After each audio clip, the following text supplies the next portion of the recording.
Suffering is like a gardener who cultivates his own weeds without realizing it.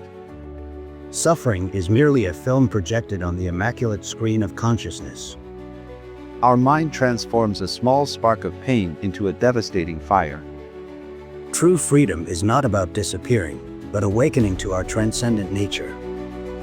Hello, I'm Ruby Oliver, and today I have the honor of hosting two of the greatest spiritual masters of all time. Alan Watts, renowned philosopher and interpreter of Zen Buddhism for the West, and Nisargadatta Maharaj, one of the deepest sages of the Advaita Vedanta tradition. It is a tremendous joy to have you here to share your wisdom with us. Today, we will dive into a deep and delicate theme: the impossible desire to not exist. In a world where more and more people struggle with existential questions and seek to understand human suffering, this conversation could not be more relevant. You who are watching us will discover transformative perspectives on how our mind creates and feeds suffering, the difference between natural pain and mental suffering, practical paths to find inner peace even in difficult moments. This is not just another video about spirituality. It is a unique opportunity to learn from two masters who have dedicated their lives to understanding and sharing the deepest secrets of human existence. So let's start with a deep and delicate question that touches the hearts of many people. Alan, is the desire to not exist a cowardly escape or a legitimate search for inner peace? Rubian, this is a question that deserves our sensitivity and understanding. The desire to not exist often emerges as a response to the intense pain that runs through us. Imagine someone trapped in a cycle of suffering, like a leaf falling from a tree on a stormy day, spinning and flailing aimlessly. This is how many feel in their most difficult moments. We cannot simply label this desire as cowardice. It is like a river seeking to flow freely but encountering obstacles in its path. The water needs to find new ways to continue. Similarly, this desire may represent a legitimate search for serenity amidst chaos. Life, even in its most challenging moments, carries an intrinsic beauty. Like a storm that, despite its devastating force, clears the air and prepares the ground for new growth. It is an invitation to explore alternatives, seek help, and find support to transform our suffering. Instead of seeing this as an escape, we can understand it as a call for redirection, an opportunity for rebirth through a full understanding of our emotions and the acceptance of our vulnerability. A very sensitive and profound perspective, Alan. Maharaj, I would like to hear your view on this same question. Is the desire to not exist an escape, or can it be a legitimate path to peace? Look, this desire reflects a deep yearning for peace and relief from the suffering that the human experience brings us. It arises when we completely identify with our body, thoughts, and pains. When someone expresses this desire, they are manifesting an honest search for liberation from the limitations they experience. It is like a bird trapped in a cage, desperately struggling to escape. Their struggle is not cowardice, but a natural response to pain. True courage lies in questioning, who am I in this desire? This deep inquiry invites us to transformation, showing that these moments of pain are opportunities to examine our perceptions and attachments. When we abandon the identification with what we perceive and connect with the essential consciousness of I am, we understand that this yearning may actually be a search for our true nature, which is absolute freedom, a space beyond the suffering of the human experience. What enlightened perspectives! It is fascinating how both of you approach this delicate theme with such depth and compassion.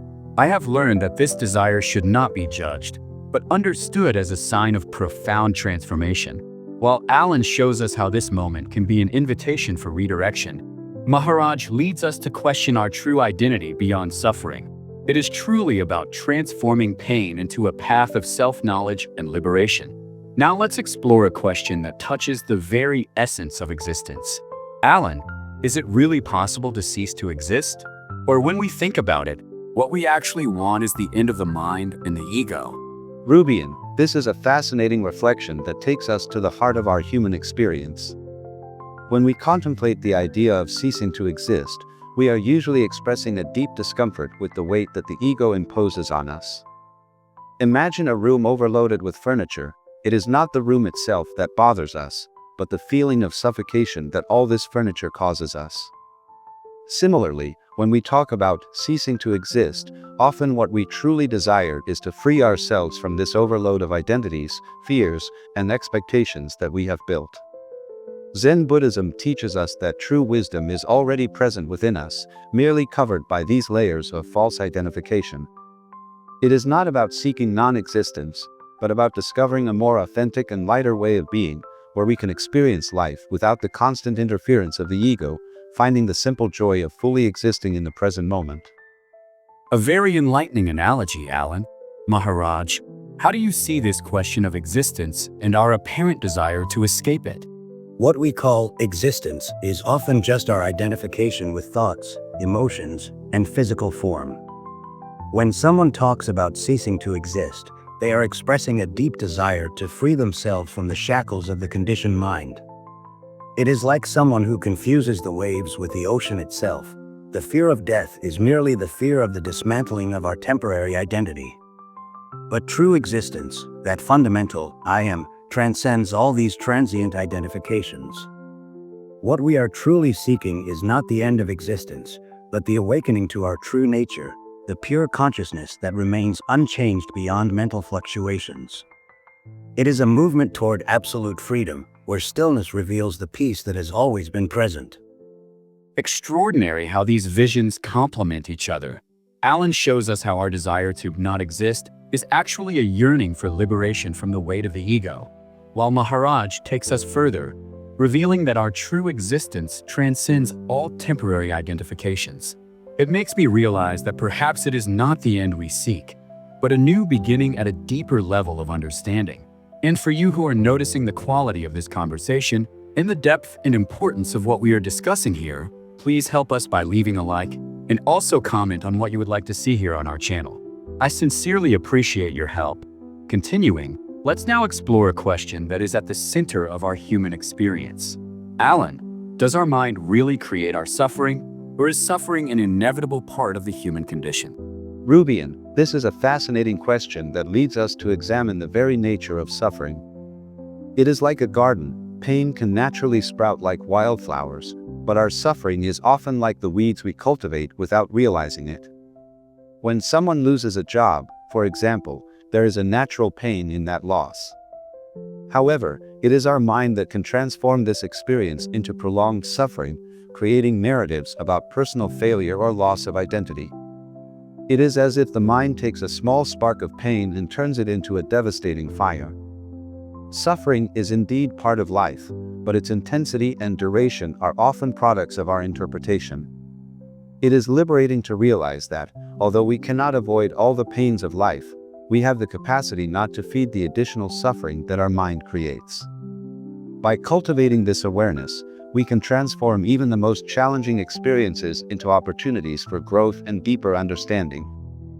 Master Maharaj, I would like to hear your perspective on this same question. Is the mind really the creator of our suffering? Look, Rubian, suffering is like a film projected on the screen of consciousness. The screen remains always immaculate, but the mind creates a narrative of pain and identification that we take as real. When we identify with the mind and its incessant thoughts, we become prisoners of our own mental creations. It is like observing passing clouds and believing they are the sky itself. Suffering arises from this fundamental confusion. When we recognize our true nature as the consciousness that observes, we can see that suffering is not inevitable. It is a choice we make when we identify with mental disturbances. Peace is always present in our essence, waiting to be recognized beyond the turbulence of the mind. What powerful insights! This makes me realize that, although pain may be inevitable, suffering is something we can work on and transcend through a deeper understanding of our consciousness. Now let's move on to another question that deeply touches our human experience. Alan, should we accept suffering as part of life or constantly fight to eliminate it? How can we find a balance in this dynamic? Rubian, it is interesting how we often struggle with this dilemma. Accepting suffering as part of life is, in fact, a stance that frees us from an unnecessary burden. It is like a dancer who learns to move gracefully. They do not fight against gravity, but work in harmony with it. When we accept that suffering is part of the human experience, we begin to navigate better for its challenges. Think of a gardener who takes care of his plants. He knows that, despite all his care, some leaves will wilt and some flowers will dry up. Instead of despairing, he accepts this as a natural part of the cycle of life. This does not mean passivity or resignation. It is a conscious choice to live fully, even in adversity. Suffering can teach us to value moments of happiness and peace, creating a richer and deeper life. It is this acceptance that, paradoxically, opens up space for freedom and true transformation. A very enlightening perspective, Alan. Maharaj, I would like to hear your view on this same question. How should we relate to suffering? Look, suffering is like a door that can lead us to a deeper understanding of our true nature. Instead of fighting against it or trying to eliminate it, we should observe it with detachment, like someone watching clouds passing through the sky. When we accept suffering as part of the natural flow of life, we discover a deeper wisdom behind it. It's like a diver who, instead of fighting against the ocean current, learns to flow with it, discovering unexpected beauties in the depths. True understanding comes when we realize that the incessant struggle against suffering can become our own prison. Freedom lies in recognizing that we are the consciousness that observes both suffering and joy, without fully identifying with either. It's fascinating how both of you show us that true wisdom is not in fighting against suffering, but in transforming our relationship with it. While Alan brings us the beauty of acceptance through the gardener metaphor, Maharaj elevates us to the understanding of our deeper nature as observers. This makes me realize that perhaps the key is not in eliminating suffering, but in finding peace even in its presence. And now, before we continue, let me give you an amazing tip. Did you know that it's very easy to get ahead of 99% of people, succeeding in everything you want for your life? I'll leave a link below in the description to a book that changed my perspective on various aspects of my mind, and that has been helping thousands of people find clarity and confidence to achieve their goals and dreams. Don't miss it. I'm sure you will love it. Returning to our amazing conversation, let's address an intriguing question that touches on the nature of human suffering. Alan, the idea that all suffering arises in the mind is a universal truth, or are we oversimplifying the complexity of the human experience? Look, Rubian, this notion seems simple at first glance, but it carries a depth that we need to explore carefully. Think of life as a symphony. We have the musical notes that are the actual events, but it is our interpretation that creates the melody we experience. When we face challenges, our suffering often comes not from the event itself, but from the stories we build around it. It's like a theater performance where we are simultaneously the author, director, and protagonist. We create elaborate narratives about who we are, how things should be, and what it means when reality does not match our expectations. However, we cannot fall into the trap of minimizing the impact of real and concrete experiences. Illness, loss, and injustices bring with them genuine pain that cannot simply be attributed to the mind. The wisdom lies in recognizing both the role of our mental interpretation and the tangible reality of human suffering. Maharaj, how do you see this issue? Is suffering really a creation of the mind, or is there more complexity to this equation? The mind is like a lens through which we experience reality. When we identify with thoughts, fears, and desires, we create layers of suffering that obscure our true nature. It's like looking at a clear sky through a foggy glass. The clarity has always been there, but our perception is distorted.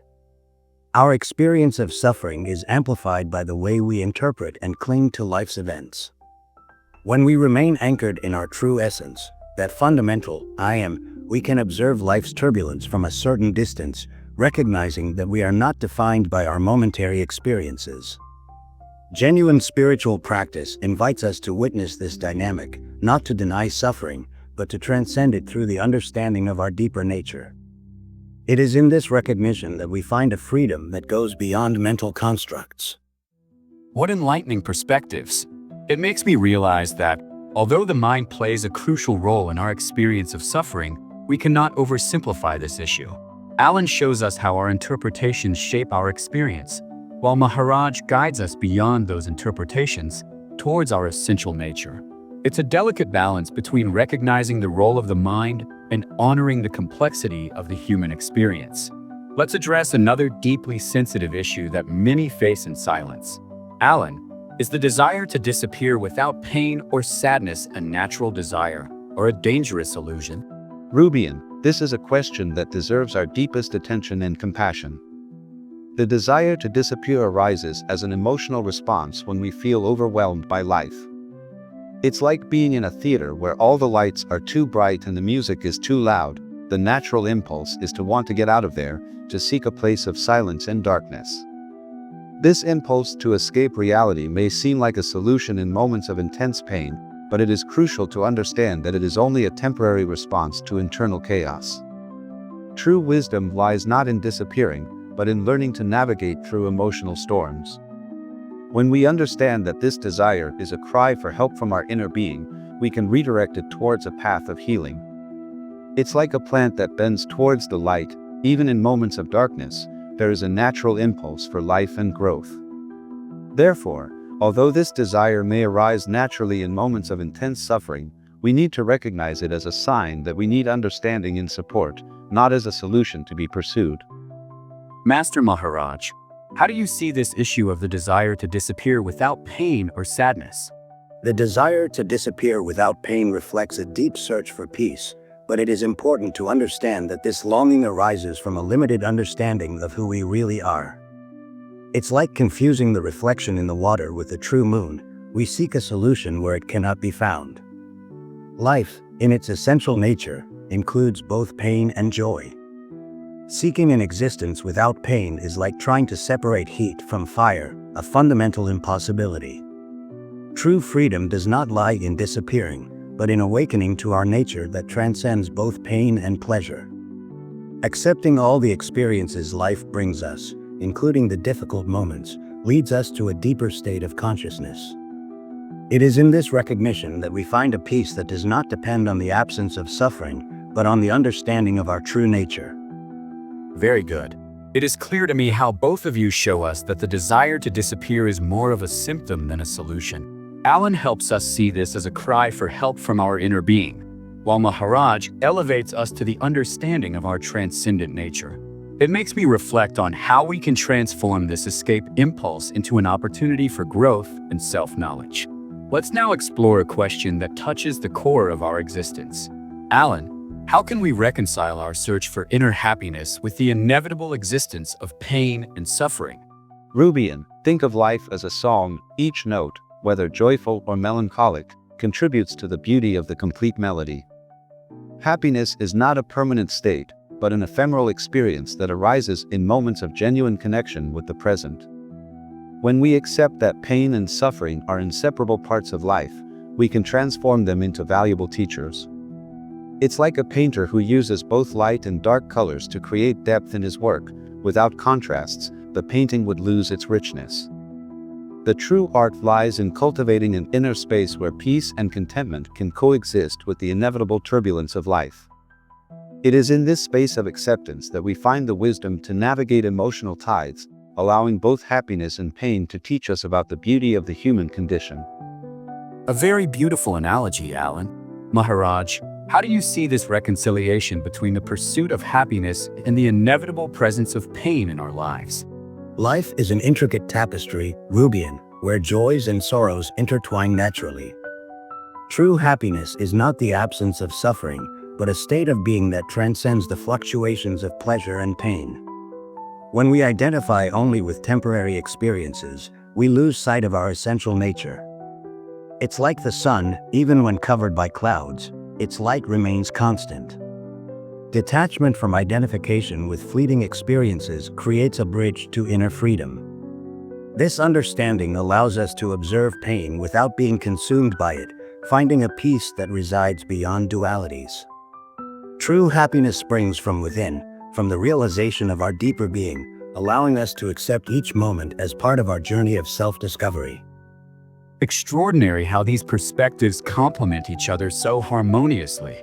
While Alan shows us the beauty of accepting all aspects of life as notes of the same music, Maharaj elevates us to the understanding of our transcendent nature. It makes me realize that perhaps true happiness does not lie in avoiding pain, but in finding that deep peace that remains unchanged amidst all experiences. But let's move on to another interesting question, Alan. Is the dissolution of the ego really a final solution to suffering, or could it just be another form of escapism?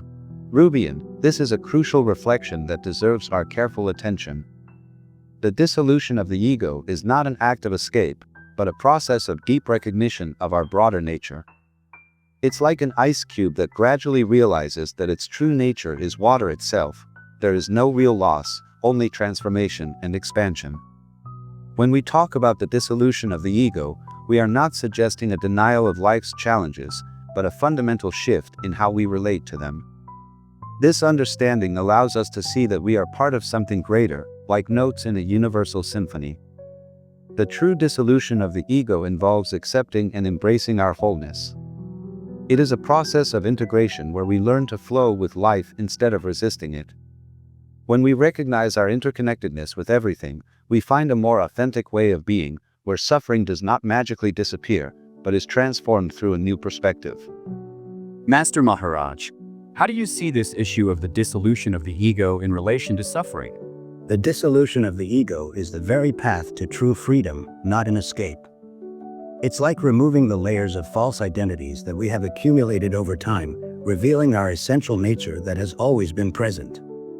When we free ourselves from the temporary identifications that form the ego, we discover a deeper consciousness that remains unchanged amidst changes. It's like a boat that sails lighter when freed from unnecessary burdens, flowing naturally with the current of life. True peace is not in fleeing from suffering, but in understanding its origin and transcending its influence through the recognition of our true nature, pure and limitless consciousness. This perspective on suffering is very interesting. It makes me understand that perhaps the true end of suffering does not lie in escaping, but in awakening to a broader reality of who we really are. Let's explore a question that touches the essence of self-knowledge. Alan, is the search for non-existence inherently negative, or can it be seen as a path to a deeper understanding of life and being? Rubian, this is a question that invites us to look beyond appearances. At first glance, the search for non-existence may sound like something dark or desolate, but there is a profound wisdom hidden in this quest. Think of a musician who, before creating a new melody, needs to find silence. In the same way, this search for non-existence can be an invitation to detach from the false identities and illusions we have built throughout life. It's like a process of inner cleansing, where we remove the layers of conditioning to discover something more authentic and true. When we detach from the idea of a fixed identity, we can explore the vastness of being, accessing a freedom that transcends the usual conflicts of life. In the end, this search is not a denial of life, but a deeper way of embracing it, recognizing the impermanence and fluidity of everything that exists. A very profound perspective, Alan. Maharaj, how do you see this search for non-existence in relation to our deeper understanding of being? The search for non-existence is, in fact, a portal to true existence. When we set out to investigate the very nature of being, we begin a precious process of deconstructing all the false identifications we have accumulated. Imagine your consciousness as a vast sky. Thoughts, emotions, and identifications are like passing clouds. The search for non-existence is like learning to see beyond these clouds, recognizing the infinite vastness that has always been present. This process of elimination is fundamental, as when we ask ourselves, "Who am I?" and recognize what we are not, we draw closer to the essential truth. It's a movement toward absolute freedom, where stillness reveals the peace that has always been present. What transformative perspectives! It's fascinating how both reveal that the search for non-existence can be a path to a more authentic existence. Alan shows us how this process resembles finding the necessary silence for a new creation, while Maharaj guides us to recognize our true nature beyond temporary identifications. This makes me realize that perhaps this search is less about ceasing to exist and more about discovering a truer way of being. And finally, one last question, dear masters, that touches the essence of the human experience. Alan, can happiness be found in the here and now free of desires, as suggested by experiences of non-mind? Or is this just a temporary delusion? Rubian, This search for happiness in the present moment is like discovering a treasure that has always been with us. When we allow ourselves to simply be, without the constant pursuit of desires, we access a different dimension of experience. It's interesting to note that happiness often hides precisely in the moments when we stop seeking it. Imagine an artist completely immersed in their creation. In that moment of deep connection with the present, where time seems to stop, there exists a natural fullness that transcends any search for satisfaction. The question is not to eliminate all desires, but to understand how our relationship with them affects our experience. When we practice conscious presence, we discover that life is already complete in itself. It's like contemplating a garden in full bloom. The beauty lies in the experience itself, not in the desire to change or control it. Far from being a temporary delusion, these moments of clarity and presence are glimpses of a deeper reality, available whenever we open ourselves to experience it. And what about you, Master Maharaj? How do you see this issue of happiness in the present moment and its relation to desires? The happiness we find in the here and now, free of desires, is a reflection of our true nature. When the mind quiets and we allow ourselves to simply be, without labels or expectations, we touch something much deeper than mere temporary states. This experience of non-mind reveals our fundamental essence, a state of being that is pure joy and fullness. It is not something that needs to be achieved or conquered, but recognized as our original nature, always present behind the veil of thoughts and desires. It's like awakening to the reality that we are the ocean itself, not just the waves that form on its surface. This understanding frees us from the incessant search and allows us to rest in our true nature, which is natural joy and fullness. What incredible and profound visions! This made me understand that perhaps true happiness is not something to be conquered, but our most fundamental reality to be rediscovered when we free ourselves from the veils of the mind and desires. It's a shame, but we have reached the end of a truly transformative conversation. What a deep journey we explored today about the desire not to exist and our search for inner peace. I want to immensely thank Alan Watts and Nisargadatta Maharaj for sharing their wisdom with us in such a generous and enlightening way. We learned that the desire not to exist is not necessarily an escape, but can be a portal to a deeper understanding of who we really are. We saw how our mind can amplify suffering, but also how we can transcend this through consciousness and self-knowledge. And if you identified with this search for a deeper understanding, I have two special recommendations for you. If you enjoyed learning more about how our mind can create unnecessary suffering, be sure to check out our video, Why You Are Judged by What You Think and Say, where we explore the nature of the mind and how to free ourselves from the judgments that imprison us. And if you're looking for ways to find balance amidst challenges, I highly recommend our video, A Message to the Modern Man, How to Grow Amid Chaos, where we discover how to transform chaos into personal growth. I will leave the links to both videos on the screen. If you haven't subscribed to the channel yet, now is the time. Here we always bring deep and transformative conversations like this, with masters who help us better understand life and ourselves. Thank you for watching until now, and I wish you to be free from everything that takes away your peace.